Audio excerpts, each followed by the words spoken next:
यादव किसी भी हाल में पूर्णिया से दावेदारी छोड़ने को तैयार नहीं है। पप्पू यादव ने 4 अप्रैल को पूर्णिया से नॉमिनेशन का ऐलान किया है, जबकि पूर्णिया सीट पर इंडिया अलायंस की ऑफिशियल उम्मीदवार बीमा भारती हैं। सवाल है कि क्या पप्पू यादव निर्दलीय चुनाव लड़ेंगे। हमने 4 तारीख को नेता के अपने दोनों नेता के विश्वास पर और पूर्णिया की जनता के भावना पर नॉमिनेशन डालने का, नामांकन करने का निर्णय लिया है। इंडिया अलायंस में सीटों का बंटवारा हो चुका है। पूर्णिया की सीट आरजेडी के खाते में चली गई है। आरजेडी ने बीमा भारती को पूर्णिया से उम्मीदवार घोषित कर दिया है, लेकिन पप्पू यादव है कि मानने को तैयार नहीं। दुनिया छोड़ देंगे लेकिन पूर्णिया नहीं छोड़ेंगे की बात कहने वाले पप्पू यादव ने 4 अप्रैल को पूर्णिया सीट से ही नॉमिनेशन का ऐलान कर दिया है। हमने 4 तारीख को नेता के अपने दोनों नेता के विश्वास पर और पूर्णिया की जनता के भावना पर नॉमिनेशन डालने का, नामांकन करने का निर्णय लिया है। सवाल है कि क्या पूर्णिया से निर्दलीय चुनाव लड़ेंगे पप्पू यादव। खैर, इस सवाल का जवाब तो 4 अप्रैल को ही मिल जाएगा। वैसे पूर्णिया से इंडिया अलायंस के उम्मीदवार और आरजेडी नेता बीमा भारती ने एक बार फिर पप्पू यादव से अपने नॉमिनेशन में शामिल होने की अपील की है। गार्जियन है तो अपील क्या करना है, हम तो आग्रह करेंगे नॉमिनेशन में आशीर्वाद देने के लिए वो हमरा आएंगे। बीमा भारती भले ही पप्पू यादव को गार्जियन बताएं, लेकिन पूर्णिया से अपनी दावेदारी खारिज होने से नाराज पप्पू यादव ने लालू प्रसाद पर इशारों ही इशारों में परिवारवाद का प्रहार कर दिया। मैं भी आपके ही परिवार का हिस्सा हूँ। मैं भी आज अपने परिवार में अपने ही 2-4 बच्चों को परिवार समझिए। आपसी सहमति के बाद सीट बंटवारे में पूर्णिया की सीट आरजेडी के खाते में गई है, यानी कांग्रेस नेतृत्व की भी फैसले में सहमति है। दूसरी ओर पप्पू यादव जिस ढंग से पूर्णिया से चुनाव लड़ने की जिद पर अड़े हैं, उसके बाद एक बार फिर सवाल पैदा होता है कि क्या पप्पू यादव पूर्णिया से निर्दलीय चुनाव लड़ेंगे। न्यूज़ 18 के लिए पूर्णिया से कुमार प्रवीण की रिपोर्ट। लोकसभा चुनाव में प्रचार की रेस में सबसे आगे बीजेपी है। ऐसे में प्रधानमंत्री नरेंद्र मोदी आज बिहार बीजेपी के कार्यकर्ताओं से संवाद करेंगे। पीएम मोदी आज शाम 6 बजे बीजेपी कार्यकर्ताओं को चुनाव को लेकर टिप्स देंगे। पीएम मोदी वीडियो कॉन्फ्रेंसिंग के माध्यम से बिहार के लाखों कार्यकर्ताओं और नेताओं से बात करेंगे, जिसमें बूथ स्तर के पार्टी पदाधिकारी और पन्ना प्रमुख भी शामिल होंगे। इस दौरान पीएम मोदी चुनाव की तैयारियों पर फीडबैक लेंगे। साथ ही एनडीए के लक्ष्य 400 पार को लेकर बीजेपी कार्यकर्ताओं को टिप्स देंगे। साथियों, कल 2 तारीख को शाम के 6 बजे देश के यशस्वी प्रधानमंत्री आदरणीय नरेंद्र मोदी जी बिहार के सभी भारतीय जनता पार्टी के कार्यकर्ता साथियों से सीधा संवाद करने वाले हैं। बूथ अध्यक्ष से, बूथ की कमेटी के साथियों से, सभी सांसद, सभी विधायक, सभी विधान परिषद के सदस्य, सभी लोकसभा के प्रभारी, सभी जिला के अध्यक्ष, सभी कार्यकर्ता साथियों से सीधा संवाद करने वाले हैं। आप सभी लोगों से आग्रह है कि आप लोग सीधा आदरणीय प्रधानमंत्री जी के संवाद में जुड़े और लाखों की संख्या में इसमें भाग लेने का काम करें।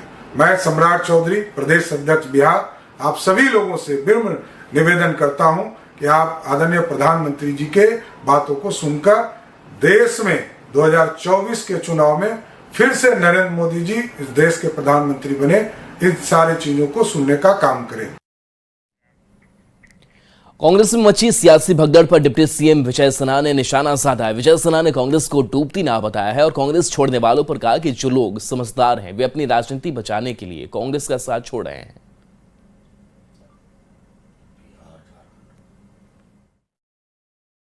डूबती नाव से लोग जो होशियार हैं वो जान बचा के भाग रहे हैं, राजनीतिक कैरियर बचा रहे हैं। बिहार लोकतंत्र की भूमि जननी है और ये लोकतंत्र के हर लोग समझ रहा है कि बिहार में कांग्रेस पूरी तरह से डूबने जा रही है। उस नाव में जो बैठा रहेगा उसका डूबना तय है। इसलिए अभी देखते जाइए आगे आगे होता है क्या। लोकसभा चुनाव से ठीक पहले नेताओं के अलग अलग रंग देखने को मिल रहे हैं। ऐसे में एक दिलचस्प तस्वीर लालू परिवार के सामने आई है। लालू फैमिली की दो बेटियां पहली बार एक साथ चुनावी मैदान में ताल ठोकने जा रही हैं। बड़ी बेटी मीसा भारती पाटलिपुत्र सीट से तो रोहिणी आचार्य सारण लोकसभा सीट से मैदान में उतर रही हैं। रोहिणी ने पिता लालू प्रसाद, मां राबड़ी देवी के साथ सोनपुर में भगवान की पूजा कर जनसंपर्क अभियान की शुरुआत की।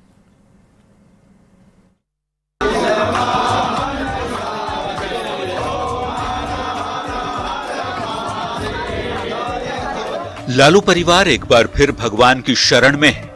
खुद लालू प्रसाद, पत्नी राबड़ी देवी और दो बेटियां मीसा भारती और रोहिणी आचार्य के साथ सोनपुर के बाबा हरिहर नाथ के द्वार पर मत्था टेका, भगवान का आशीर्वाद लिया। आरजेडी अध्यक्ष लालू प्रसाद की दोनों बेटियां एक साथ पहली बार चुनाव मैदान में उतरने जा रही हैं। मीसा भारती तो तीसरी बार पाटलिपुत्र सीट से चुनावी अखाड़े में है, पर लालू प्रसाद की तीसरी बेटी रोहिणी आचार्य पहली बार सारण लोकसभा सीट से बीजेपी उम्मीदवार राजीव प्रताप रूडी को टक्कर देने जा रही है।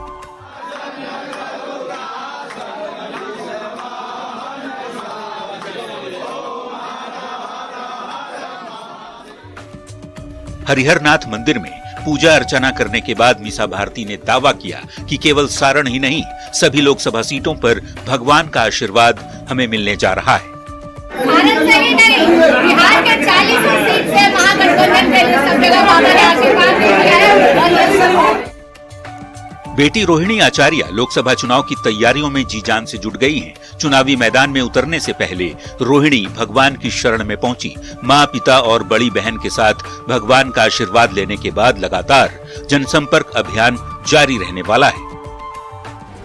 रोहिणी आचार्य ने ही अपने पिता लालू प्रसाद को किडनी डोनेट किया था। लालू प्रसाद की बेहद लाडली बिटिया रोहिणी आचार्य को खुद लालू ने ही चुनाव मैदान में सारण सीट से उतारा है। सैकड़ों कार्यकर्ता मंदिर परिसर के बाहर लालू राबड़ी जिंदाबाद, रोहिणी आचार्य जिंदाबाद के नारे लगाते दिखे। इससे पहले पटना से निकलने के बाद जैसे ही रोहिणी का काफिला सारण जिले में प्रवेश किया, जगह जगह कार्यकर्ताओं ने नेताओं का जोरदार स्वागत किया। न्यूज़ 18 के लिए पटना से विनीता मिश्रा की रिपोर्ट। और इस बीच पटना से बड़ी खबर है, जहां बिहार के आईएएस और आईपीएस अफसरों ने अपनी संपत्ति सार्वजनिक की है। मुख्य सचिव डीजीपी ने अपनी संपत्ति सार्वजनिक की है। डीजीपी की पत्नी के पास 91 लाख के सोने चांदी है। के पाठक की अगर बात करें तो के पाठक के पास न गाड़ी है न कोई गहना है। के पाठक के पास नगद 15,000 रुपए मात्र है। के पाठक के बचत खाते में 8.71 लाख रुपए हैं।